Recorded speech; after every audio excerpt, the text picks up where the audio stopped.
What's up, TLF family? We're back with another episode about overuse injuries. Right? So we see this a lot. People that walk in the door, they fall in love with the movement, like running or biking or swimming. Most of the time, we see people that love running. And so when you run, you're performing what we call a duty cycle. Or any movement you do over and over is called a duty cycle. So think of a washing machine that has a duty cycle. Basically, it's a revolution that goes over and over and over and over and over. So you look at the case of running. What does it involve? So with running, you're doing basically hip extension, knee flexion. You bring it through, hip flexion, and then you land the foot down. You go into plantar flexion, and you repeat the same thing over and over. Okay? Now, ideally, if you do it correctly, you should be okay over time. But most runners that run for distance can't keep the right shape for a long period of time because they lack the proper motor control, the joint stability, and pure strength and conditioning to do that movement over and over and over. So most runners that I see even running around the neighborhood here and look kind of like this. They have a fallen arch just by way of how their posture is. They wear these really supportive shoes that have a big, thick support, and they're basically collapsing into that support over and over and over. So if they collapse into the support, this is the shape they have. So they end up striking the ground like this, and they push through with this kind of impinged hip. So you can see my knee going in, my hip is rotating inward. It's causing my joint to really get impinged. And if it's impinged, it means that that ball is just shoving up into that socket. It's causing a bunch of grinding force right in there. The knee's taking a blow going inward like this. The foot feels like crap. The Achilles is having to over tighten. The calves are getting really tight. Your lower back takes a beating too. You'll be turned like this and we strike over like that, right? So there's a lot of problems happening just from the faulty mechanics. Now fast forward all of that, this problem here where your back's getting messed up, hips are getting messed up, your knee, your foot, your Achilles are all getting jacked up. Fast forward like 2 years from that point of doing that over and over without any strength, movement, any mobility, any conditioning. Fast forward 2 or 3 years, what's gonna happen? You're already building up what we call adhesions, basically just tight musculature. If you look at a muscle, this is a muscle belly. Here are your tendons right here. Here's a joint. It's a very simplistic representation. These circles right here are basically adhesions where your tissues are adhering down really tight. The fascia are getting really tight right here, the overlying connective tissue. And then when they get super tight and knotted up, it causes noise in the system. Your nervous system does not know what to perceive as proper movement when you have all these roadblocks in the way. These big trucks that are in the way of you performing a full proper range of motion. So when you actually want to go through full hip flexion, all the way up, right? So you want to go through a full hip flexion. If you don't have the range of motion because you over tightened it with one range of motion over and over because you're doing this, you're just over tightening it over and over and over. What happens is that you can't produce force whenever you do things like bend over to pick up your kids, or squat down to a toilet seat, or just basic life patterns. Or if you go into the gym and want to do some strength work, you can't get into those shapes because you've overused those muscles. They're not gonna want to go anywhere. You've created the roadblock yourself. So how can your nervous system be able to create the range of motion that you desire when you've created all these roadblocks in the way? That's what's going on. Then fast forward further down the line. You got the inflammation, the tight musculature, your joints becoming more and more unstable. You're having problems going about your life, doing your everyday task without feeling pain. You go into the gym and try strength work that's not working as well for you, and you blame it on the strength work being bad. It's not the strength work that's bad, it's not the movement that's bad.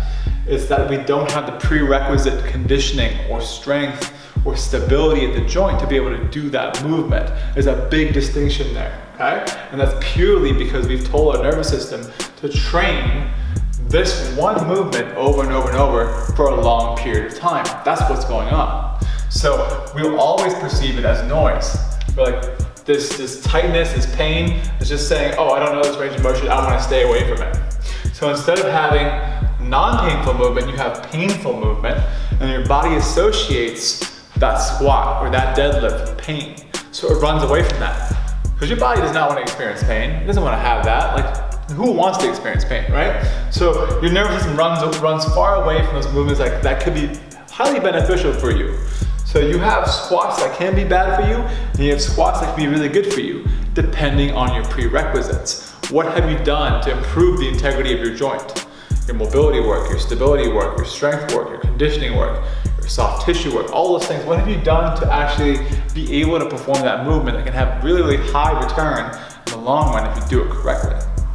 If you haven't done that, then of course it's gonna suck. It's gonna feel like crap, okay? So that's what's going on with one movement pattern. This is the case for tennis. I see it with shoulders, overuse with shoulders, golf, any like one movement pattern you do over and over, you're gonna see these same problems, okay? So what is the solution to this? My solution is to train in as many ranges of motion as possible. You hear people say, oh, you gotta make sure you cross-train. And it's a very oversimplistic way of thinking. Cross-training does not mean, oh, I go swim now. You were running before and I go swim. While that may have some benefit, you have to understand that if you are, let's go back to running, if you are a runner and you're doing this cycle over and over and over, and your foot's turning inward, you're getting really, really tight, and just even by way of running like 9 miles, your body can only take so much to where it just begins to start falling in. It gets tired, your glutes get tired, your hamstrings get tired, you just can't do the work, so you begin defaulting into a bad position. And if you're not conditioned enough to keep the right position, right here, then of course you can go back to all the problems you have. So to be able to train as many ranges of motion as possible for a runner looks like, okay, they need to be able to go way out here. So what movements would take them way out here? Deadlifts, squats, any number of bridge work you do, hamstring curls, ab work you do in the gym. Any number of things you do to improve those parts of your musculature will improve your capacity to do what you love to do, which is your running over and over and over. But it can't do that if this running is taking most of your time. All I'm trying to say is if you come to the gym and you spend 1 hour just purely trying to undo all your adhesions, your inflammation, instability with the soft tissue work with the ball, the banded distraction, the activation work of your glutes and hams that are not being used much with running. You spend 1 hour just doing that and you go back to running 9 miles in one day, and then running like 9 miles again another day. Guess what wins the day? The duty cycle of running will win over the duty cycle of that 1 hour you're trying to undo all that stuff. You haven't even gotten a chance to really train the muscles that you want to get stronger and conditioned to be able to support you in those last 3 or 4 miles where you do end up collapsing your feet, where you do end up using the wrong muscles over and over. You haven't gotten that opportunity yet because you're spending an hour just undoing all this. There's no way you can, okay? So my advice to anyone that loves a repetitive sports, running, tennis, golf, lay off a little bit. Just until you can really be able to train what you want, okay? So you have to train it. And this is where the nervous system comes in. Like I said before, if you pattern that range of motion over and over, that's what you'll keep. You'll keep the pain, the adhesion, the instability. But if you try to pattern something different, and it's supporting your main love, then what happens there is that now you're able to do what you love to do, but also be able to do more than you ever were able to do before. That is an empowering thing. If you're not empowered by that, I don't know what to do, okay? So you can move in as many ranges of motion as possible. That's powerful, okay? Now I'm gonna show you how ridiculous it is to think that if you just roll around with the ball or stretch for like a couple minutes, that it's gonna be all good and dandy, we can go back to our everyday life.